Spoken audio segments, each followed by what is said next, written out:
spread like a forest fire. South Carolina, Virginia, Georgia, and Nashville, Tennessee. No matter what the whites did, our folks stayed nonviolent. It was amazing, and it grew. Hundreds, then thousands of freedom fighters spread throughout the South. But none in Mississippi. Not yet.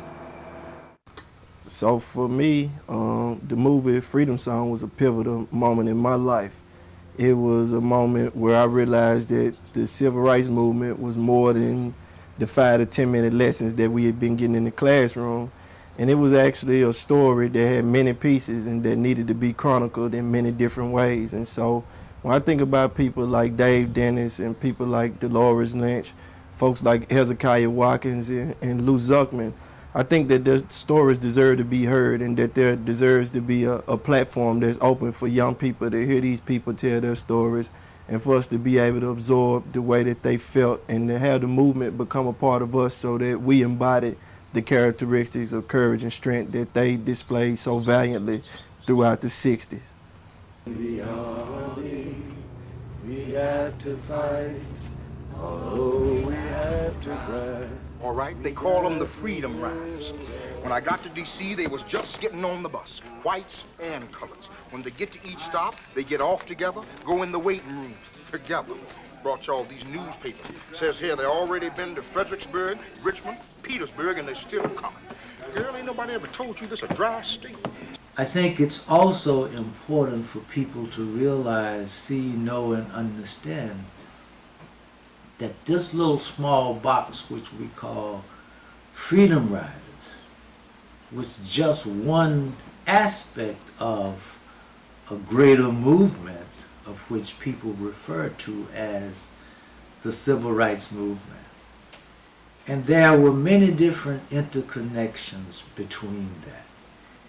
Many of the young people at the local level, be it here in Jackson, be it in Macomb, be it in other local areas throughout the South, many of the young people were the eyes, ears, and guiding feet to those who came and decided to stay in the South and do a little bit of other work in terms of voter registration, then later on in terms of Freedom School.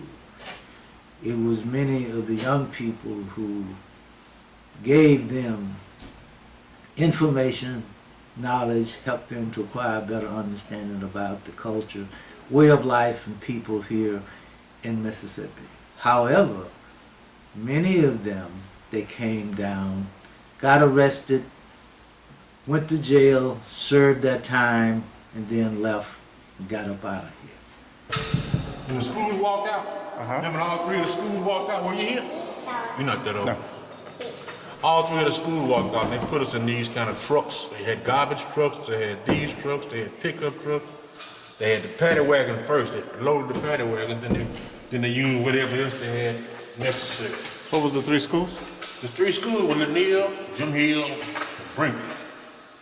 We had an organized walkout in 1963 protesting used books, used football equipment, used sports equipment, period. Hand-me-downs, you know. Died in 1961, tested the interstate commerce law in Macomb, Mississippi, where we purchased a ticket on the Greyhound bus station on the white side of the white waiting room. And after purchasing the ticket, we were immediately arrested. And we were housed, or went to jail in the Pike County Jail, where I spent 1 month. And they offered me all kinds of deals, even to send me to Africa. And I refused their deal. So I spent 30 days in the Pike County Jail. And then after that, I went to my high school, which was called Berglund High School at the time. It was an all Negro school and found that I had been expelled. Now, mind you, this was during the summer of 1961, and school,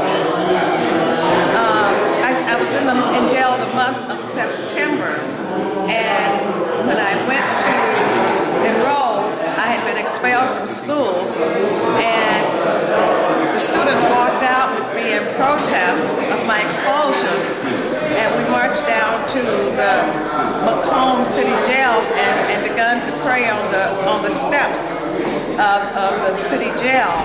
And one by one, they would arrest us until they decided to just collectively take everybody because it would take them too long to arrest each individual each time they went up to pray.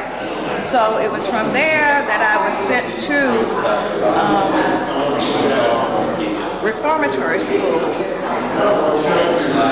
Oakley Training School in Raymond, Mississippi, where I spent 6.5 months there. And our attorney, Jack Young Sr., who was an attorney for the movement at the time, and he attempted to several times to get me out of jail.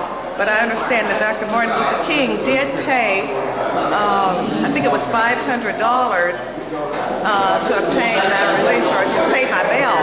But what they did, they took the money, but they never released me. And a guy from Talladega College came, a professor, who was a German professor at Talladega College.